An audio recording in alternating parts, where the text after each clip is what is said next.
नमस्कार, अनंत ज्ञान टीवी में आपका स्वागत है। जैसा कि आपको मालूम है कि अंतर्राष्ट्रीय महाशिवरात्रि की पूरे विश्व भर में जानी जाती है और इस महाशिवरात्रि में जिस प्रकार देवी देवता जो है शिरकत करते हैं और वहीं हम इसी कड़ी में आपको ऐसे देवी देवताओं के आज दर्शन करवाने जा रहे हैं जो कि बिल्कुल ही पुरातात्विक और प्राचीन है।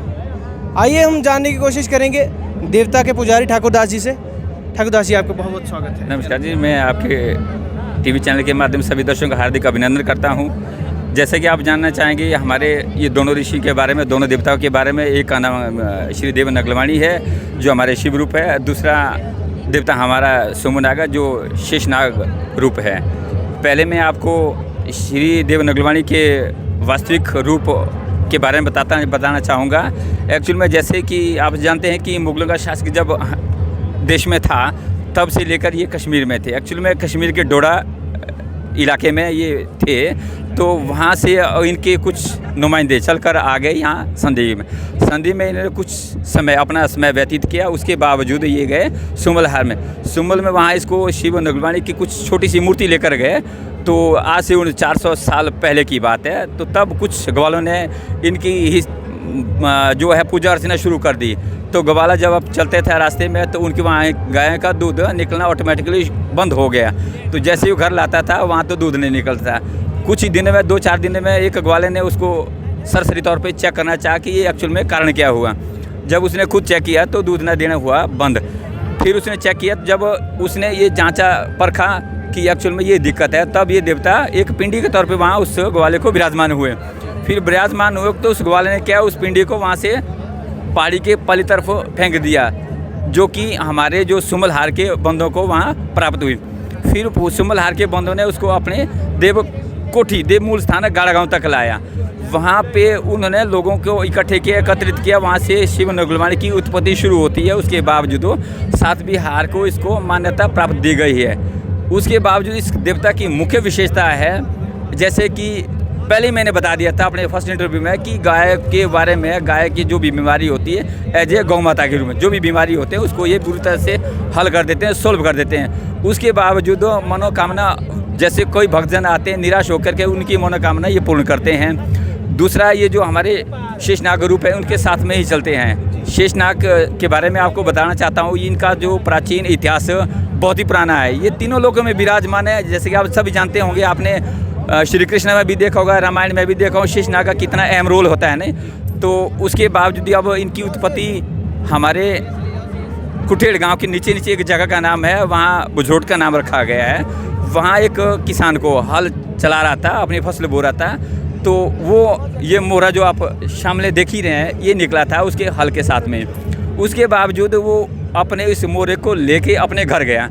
घर में उसने चाहा था कि कुछ न कुछ चलो अपने घर में ही रख लेते हैं, अपनी पूजा का शुरू कर दी। लेकिन ऐसा एक्चुअल में हुआ नहीं, क्योंकि जो उसकी संदूक थी अनाज से परिपूर्ण हो गई, भरपूर हो गई। उसके बाद उसने लोगों को बुलाया और लोगों को एकत्रित किया। फिर लोगों ने इसको अपने साथ में ले आया एक गांव करढाण जहां इसकी मूल जगह बताई जाती है। एक्चुअल में इसको हमारे ही बीच में प्रकट हुआ ये।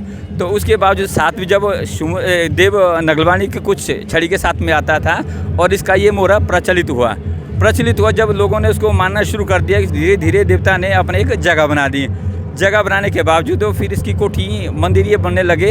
तो जब हमारे 400 साल पहले की बात है, हमारे बुजुर्गों ने ये बताया है कि इसका जो इतिहास है इस तरह का ये है। और इसकी कोठी गांव करढाण में है, तो इसका जो मंदिर है सुपेणीधार में है। आजकल वहाँ पर्यटक खूब आते हैं। जो पूरी जो पहाड़ी है वहाँ शटाधार के नाम से जानी जा रही है।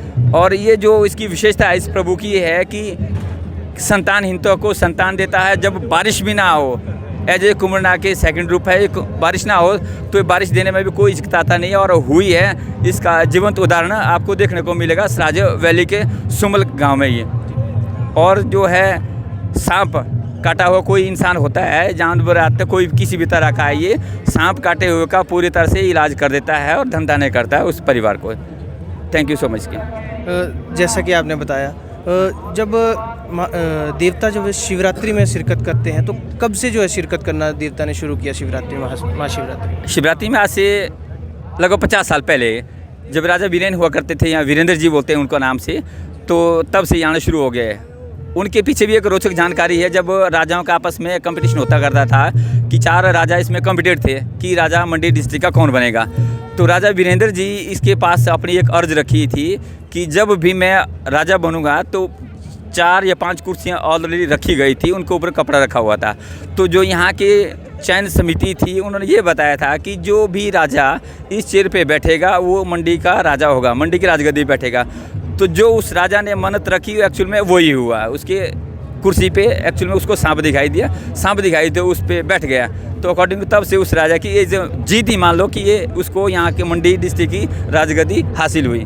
मैंने ये बताया था कि राजा जो वीरेंद्र हुआ करते थे, जब उनको राजगद्दी हासिल हुई तो जो चौटा बाज़ार है, हमारी श्री बाज़ार है, वो भी इस प्रभु के नाम से यानी कि शेषनाग के नाम से भी जाना जाता है। जितने भी वहाँ के श्रद्धालु है, भक्त है, जितने भी वहाँ हाउस होल्ड है, परिवार है, वो इस शेषनाग को अपना एक कुलजी मानते हैं। तब से उसको परिपूर्ण एक जगह दी जाती है कि शेषनाग का जो है चौटा बाज़ार आज भी प्रचलित है।